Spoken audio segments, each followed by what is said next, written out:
Matapos maging abo ng pinuno ng mga gabunan at makuha ang pinangahawakan noong anting-anting, ay pinuntahan na ni Edward ang lolo niya na maayos na rin ang lagay matapos bumalik sa ayos ang paghinga.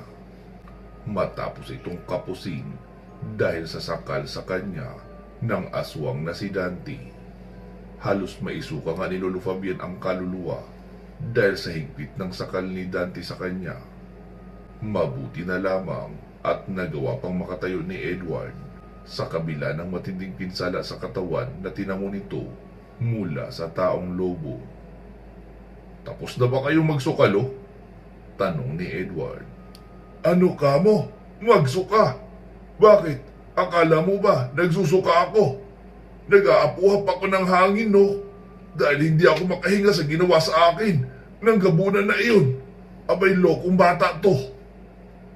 Tila naaasar na wika pa ni Lolo Fabian, sabay binatukan si Edward. "Hehe, para po kasi kayo naduduwalo eh." Biro pa ng binata. "Ay, huwag mo nang isipin yun. Ang mahalaga, natalo mo siya. Sa wakas, magiging tahimik na rin ang baryong ito. Wala nang manggugulo sa kanilang mga aswang." Wika ng matanda. "Kaya nga po, Loy." Bahagyang ngumiti si Edward. Samantala, matapos makita ang pagkatalo ng pinuno ng mabangis at malakas na aswang na gabunan, ay nagsiurungan at umalis na kaagad ang mga balbal na kanina pang nagmamasin sa nangyayaring matinding sagupaan ni na Edward at ni Dante. Dahil sa brutal na nangyari kay Dante at sa buo niyang angkan kasama ang mga tikti, kaya nagdalawang isip na ang mga balbal na lusubin pa ang maglolo dahil maaari silang mamatay lahat kapag ginawa nila ito nang hindi nag-iingat. Bukod rito, sa lakas din ng ipinamalas ni Edward, ay dito nila napagtanto na hindi nila maaring basta-basta nalang kantiin ang binata, kung saan napag-alaman rin nila na may malakas na gabay. Kaya nagagawa nitong makabangon agad sa kabila ng matitinding pinsala na tinatamo. Gayunpaman, may plano pa rin ang supremo ng mga balbal na balikan ang maglolo sa oras na ipatawag sila ni Lizardo. Sa araw na iyon, gaganti ang mga balbal kay Edward at walang awang papatayin sa harapan ng kanilang malaking hukbo. Nagsalita si Lolo Fabian. "Ay, siya nga pala, apo. May nalaman ka ba tungkol kay Lizardo? May nabanggit ba sa iyo ang gabunan na iyon bago mamatay?" Tanong pa ni Lolo Fabian kay Edward. "Opo, Lo. Binanggit niya po ang Santa Catalina. Kaya lang, hanggang doon lang ang nakuha kong impormasyon eh." Tugon ni Edward. Pero kita sa mukha ni Lolo Fabian ang pagkagulat. Napakunot noon naman si Edward. "Hindi maaari." Nasambit na lang ni Lolo Fabian. "Bakit, Pulo? Ano po bang meron sa lugar na yun?" Pagtataka ni Edward. Nagsimula ng maglakad si Lolo Fabian papabalik sa bahay habang nagsasalita. "Ang Santa Catalina ay tahanan ng mga mandaragit at kubot. Kasama sila sa mga nilalang na dapat nating katakutan. Mababagsik sila at mababangis. Subalit may isang nilalang na mas dapat nating katakutan roon." Saad ng albularyo na medyo kinakabahan sa susunod na lugar na kanilang pupuntahan. Sumingkit naman ang mga mata ni Edward. "Katatakutan? Sa dami nga po ng hinarap natin mga nakakatakot na nilalang. Ngayon pa po ba kayo matatakot? Parang umuurong na yata biglang itlog nyo, Lo, ah." Biro pa ni Edward. Ngunit seryoso lang na tumingin ang albularyo. "Huwag kang magbiro ng ganyan, apo. Hindi ibig sabihin na porket marami ka nang napapatay na mga aswang at pwede ka na magmayabang dyan. Hindi biro ang mga nilalang nakakaharapin natin sa susunod. Lalo na yung protektor nila na isang hukluban." Seryosong litaniya pa ni Lolo Fabian. "Po? Hukluban?" Bahagyang naguluhan si Edward.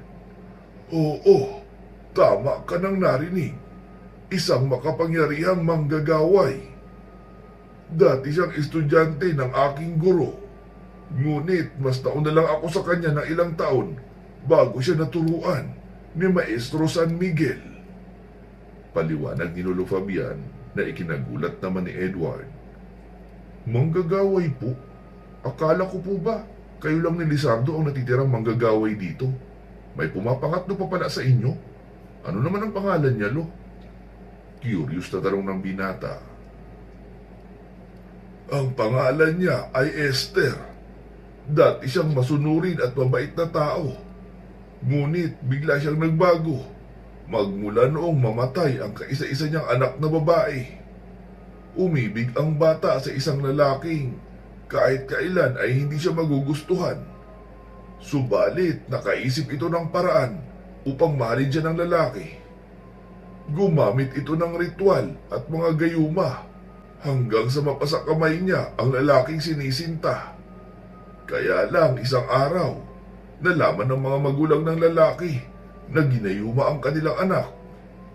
Noong minsan bumisita ang tiyuhing albularyo sa bahay upang dalawin ang pamangkin na katatapos lamang ikasal sa babae. Nalaman niya kaagad sa bawat kilos at pananalita ng pamangkin ang hindi kaaya-aya mga pag-uugali nito. Tulad na lang ng pagdadabog, laging mainitin ang ulo at walang respeto sa mga magulang. Kaya naman, dito niya napagtantong may hindi magandang nangyayari sa kanyang pamangkin. Sa bawat araw na lumilipas, ay masusi niyang iniimbestigahan ang mga kababalagang nangyayari sa kanyang pamangkin. Hanggang sa matuklasan niya kung sino ang may kagagawan ng lahat ng iyon.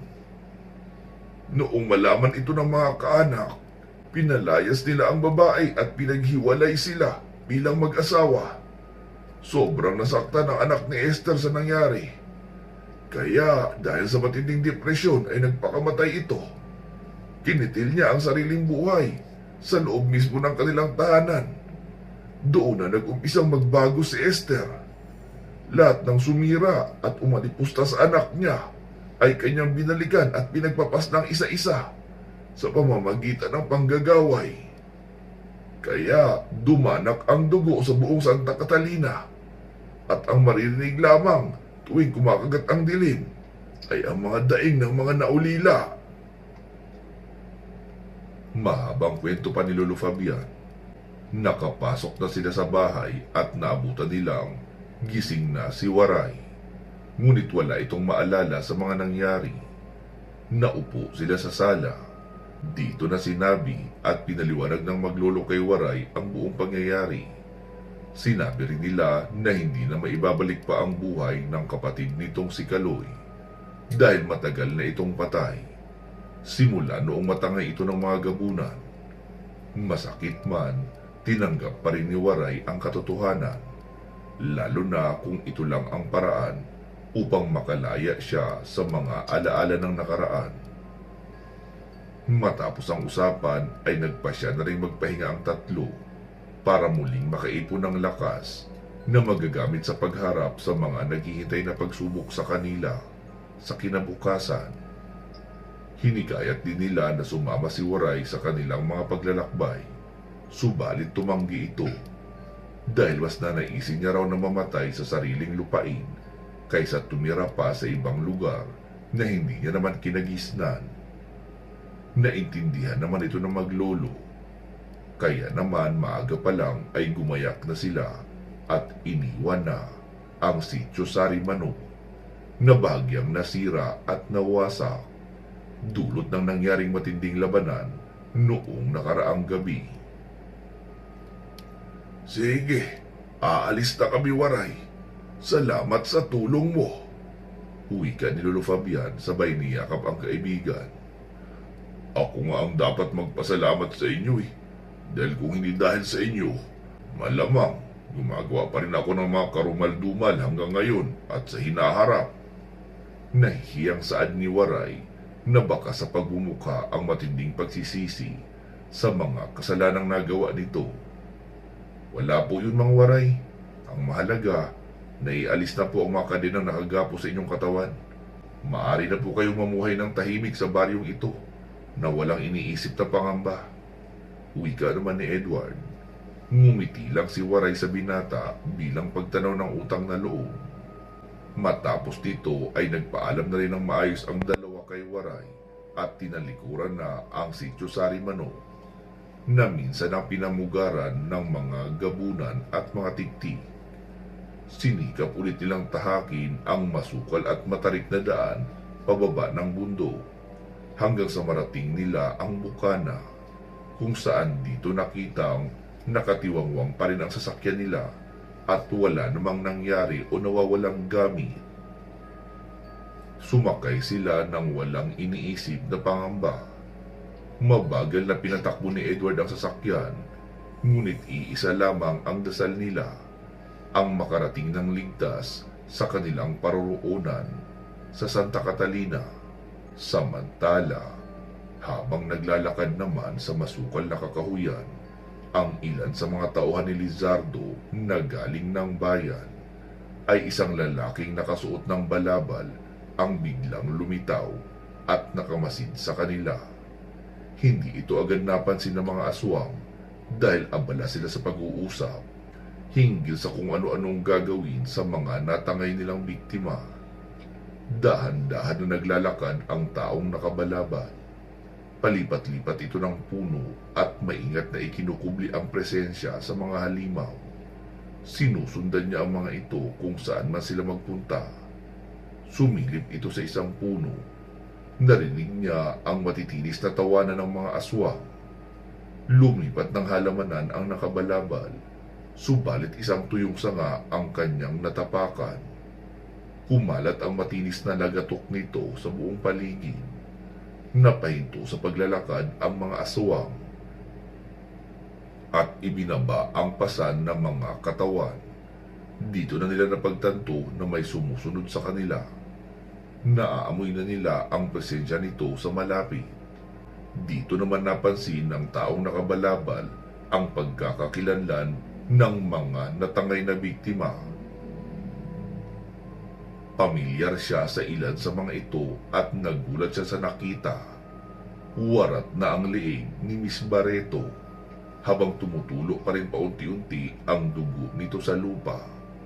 Kasama din niya ang matandang counselor, pati na ang mga dating public officials, si Mayor Cervantes at ang vice mayor nito.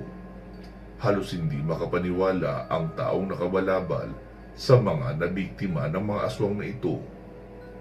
May dagang nakasunod sa atin! Wika ng namumuno sa mga aswang. Nagmasid-masid sa kapaligiran ang mga ito, hanggang sa maispatan ng isa ang nakatagong figura sa isang puno. Ayun siya! Sigaw ng nakakita. Inunahan na kaagad ang nakabalabal bago pa makareak ang mga aswang. Gamit ang baril na may orasyon ay binanatan niya ng putok ang mga aswang.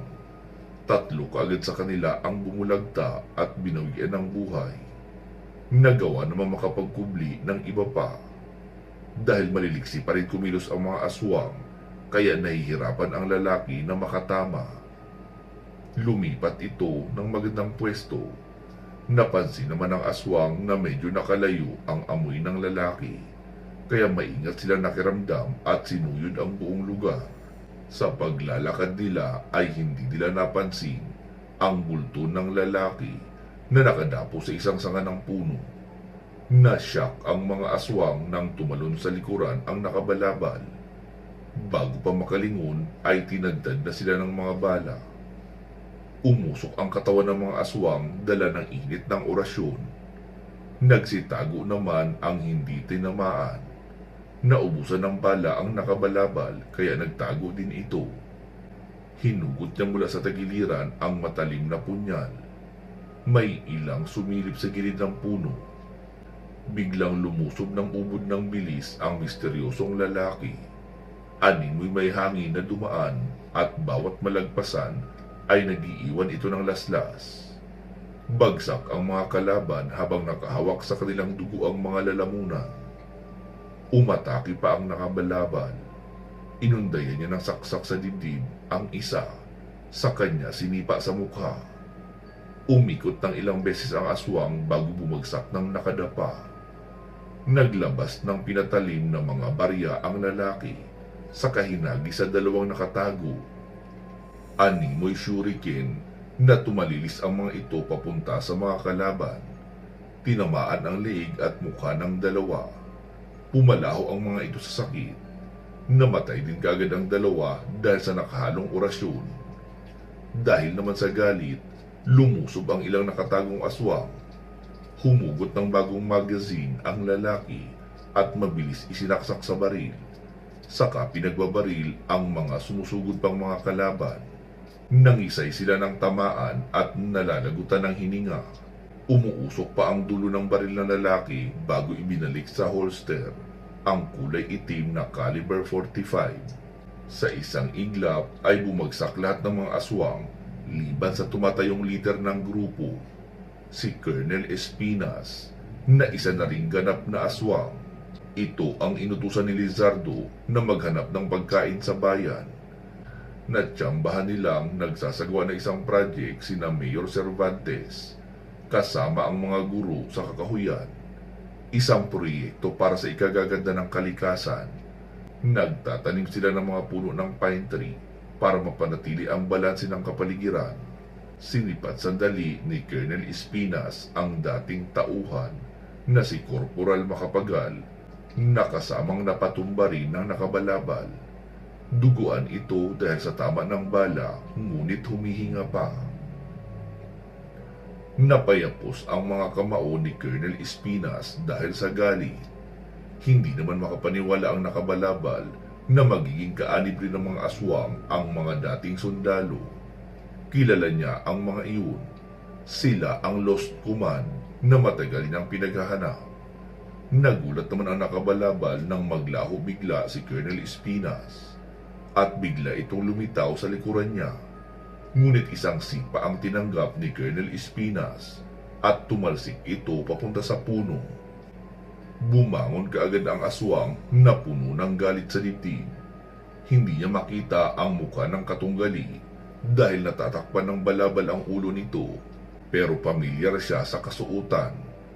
Narinig na din niya ang tungkol sa isang pamilyang tinutugis dati ng grupo ni Turing. Kilala niya kung sino ang taong tumulong sa dalawang bata na makatakas. Ngunit sa bandang huli, nahulog pa rin ito sa kamay ng mga aswang matapos sampasin ng mahika ni Lizardo.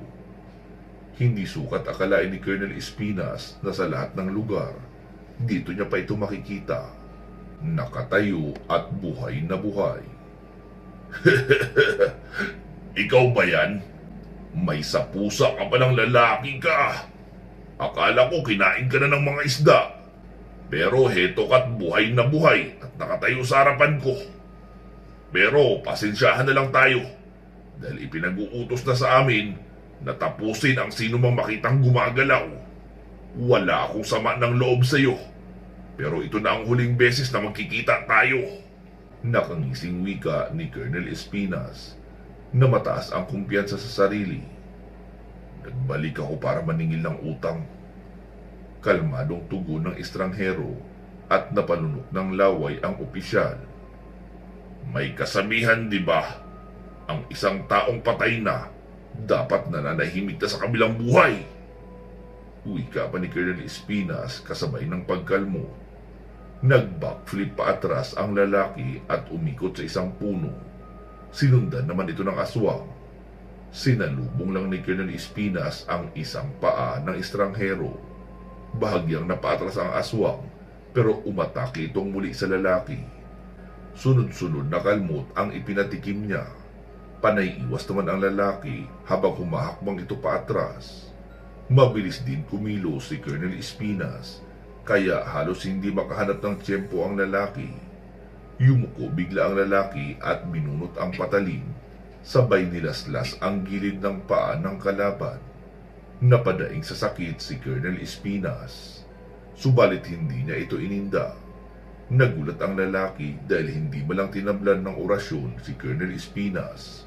Maliksi pa rin ito kumilos kahit matanda na.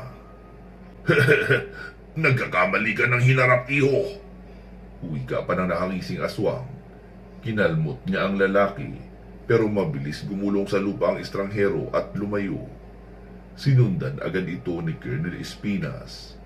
Nakalapit siya sa lalaki at ilang serye ng matinding kalmot ang kanyang pinakawalan. Tila sumasayaw at paikot-ikot ang lalaki sa pag-iwas sa matutulis na kuko ni Colonel Espinas. Subalit kahit nakakalapit si Colonel Espinas ay hindi pa rin siya nakakatama. Napiko na ang aswang at hinawakan ang balabal ng lalaki. Sabay winasiwas ang kuko sa ulo, pero nag-swing ang sipa ng estranghero patungo sa pisngi ni Colonel Espinas.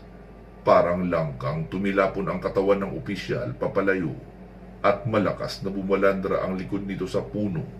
Napadura ng dugo si Colonel Espinas dahil sa tindi ng impact.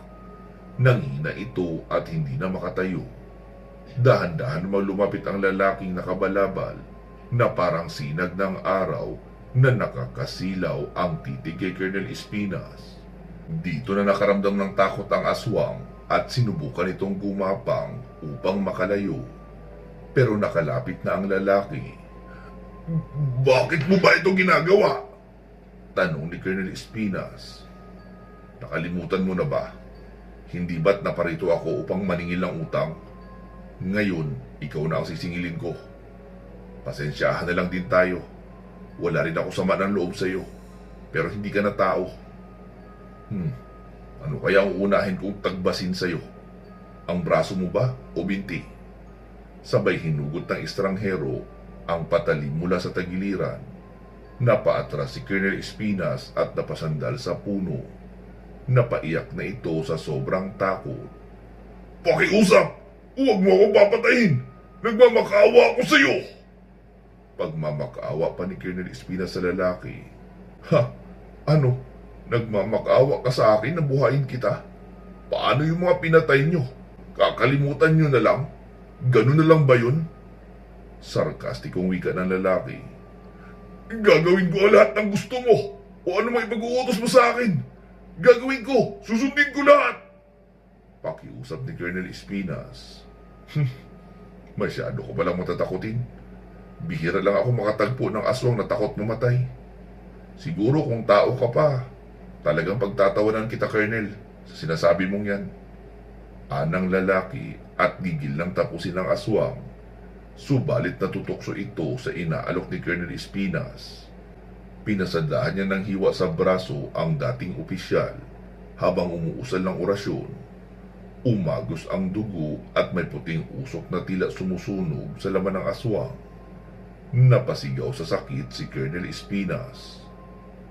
Sabihin mo na lang pala sa akin kung saan ko matatagpuan ang lungga nyo. Galit na wika ng lalaki. Hindi! Wala ako kakayang malaman yon! Napapasigaw na ulit si Colonel Espinas nang saksakin ito ng lalaki sa hita. Napahagulgul na ito ng iyak sa kiro. Sabihin mo na para hindi na tayo magtagal pa rito. Gigil na makatay ng lalaki si Colonel Espinas. Subalit dahil gusto pa niyang malaman ang kuta ng mga halimaw, kaya sinikap niya pang pakantahin ang dating sundalo na naging commander ng Crow Platoon. Hindi ko nga alam. May tila tabing na bumabalot doon. Kapag lumalabas kami, nakakalimutan namin kung saan kami nanggaling. Pero may palatandaan kung paano makakapasok doon. May malaking puno ng balete. Doon matatagpuan ang lagusan papunta sa kuta namin. Pero mahihirapan kang mahanap ito dahil nakatago rin kagaya ng tabing. At may taglay na karunungan lang ang mga kasira nito. Mahabang paliwanag pa ni Colonel Espinas. Nagulat naman ang lalaki sa natuklasan. Ano? Isang tabing at balete? Sumagot ka. Saan ko sila matatagpuan? Magsalita ka! Galit na sigaw ng lalaki. Sinabi kong nasa bandang norte yun! Tugon ng Colonel. Kung ganon, ang mga bata, nandoon din ba sila? Tanong ng lalaki na bakas sa boses ang pag-aalala. Kaya ka ba magtutungo roon para iligtas sila? Para sabihin ko sa iyo, matagal na silang patay. Pinagpiestahan na namin ang katawan nila. Parang baliw na tumatawa si Colonel Espinas. Sinaksak ulit ito ng lalaki. Madiin ang saksak niya sa hita na tagos hanggang buto ang sakit. Pumalaho ang aswang nang paikuti ng lalaki ang patalim sa loob ng laman sa hita ni Colonel Espinas. Umuusok ang laman at balat ng aswang at ramdam ang matinding epekto sa loob. Tama na! Tama na! Pakiusap! Tumigil ka na! Nagmamakaawa ko sa iyo! Hindi maitago ng mukha ni Colonel Espinas ang sakit na nararanasan. Tumutulo na ang luhat sipon nito habang nagmamakaawa sa lalaki. Sabihin mo na kasi ang totoo. Buhay pa ba sila? Nagkikiskisan ang mga ngipin ng estranghero sa sobrang galit. Hindi niya napigilan ang sarili at sinaksak pa sa tagiliran si Colonel Espinas. Kasunod nito ay mabilis niyang ipinasok ang kamay sa sugat. Napadilat ang mga mata ni Colonel Espinas dahil sa sugat. Napaubo ng dugo ang aswang nang biglang halukay ng lalaki ang laman loob niya mula sa loob. Pinisil-pisil at piniga-piga pa ito. Halos walang mapaglagyan ang sakit na nararamdaman ng aswang mula sa maliimpyernong nararanasan mula sa estranghero. Animoy sirenang kumalat ang malakas na palahaw at iyak nito sa buong paligid. Ano, magsasalita ka na? Pagpupumilit ng lalaki, subalit dahan-dahan ang napapapikit ang mga mata ni Colonel Espinas dahil sa sobrang panghihina. Agad hinugot ng lalaki ang kamay palabas sa sugat ng aswang. Hinawakan niya ang mukha ni Colonel Espinas, saka tinapik-tapik ito. Napapapikit na ito sa panghihina. Hindi! Hindi! Hindi ka pa maaaring mamatay! Hindi mo pa sinasagot ang tanong ko! Dumilat ka dyan, hayop ka! Sigaw ng lalaki, pero tuluyan ang nalagutan ng hininga si Colonel Espinas. Natulala na lang ang lalaki. Hindi ito makapaniwala sa nangyari. Tumulo ang luha sa mga mata niya. Napaiyak siya dahil sa pagsisising hindi niya kaagad nakuha ang kasagutang matagal niya nang hinahanap. Kung buhay pa ba o patay na ang mga batang pinangakuan niya na puprotektahan hanggang sa huli. Hinubad ng lalaki ang balabal at mula sa sinag ng araw ay lumitaw ang mukha ni Inspektor Carlos Sarmiento. Pero halos hindi na ito makilala dahil sa kapal ng kanyang balbas. Napakamao ito bigla habang namumula ang mga mata niya dahil sa sobrang galit. Masasagot rin ang tanong mo kapag nakapasok ka na sa mahiwagang lagusan. Wika naman ni Corporal Macapagal. Natigilan si Inspektor Sarmiento at nilapitan kaagad ang dating sundalo. Naghihingalo na ito dahil sa pinsala. Buhay pa ba sila? Sumagot ka! Sigaw ni Inspektor Sarmiento, pero hindi na nakasagot pa si Corporal Macapagal dahil tuluyan na rin itong nalagutan ng hininga dahil sa natamong sugat. Napasuntok na lang si Inspektor Sarmiento sa puno dahil sa matinding galit kay Apong Lizardo. Pansamantala po muna natin puputulin dito itong ating kwento. Magsama-sama po tayong muli sa part 46. Mag-iingat po kayo palagi at hanggang sa muli.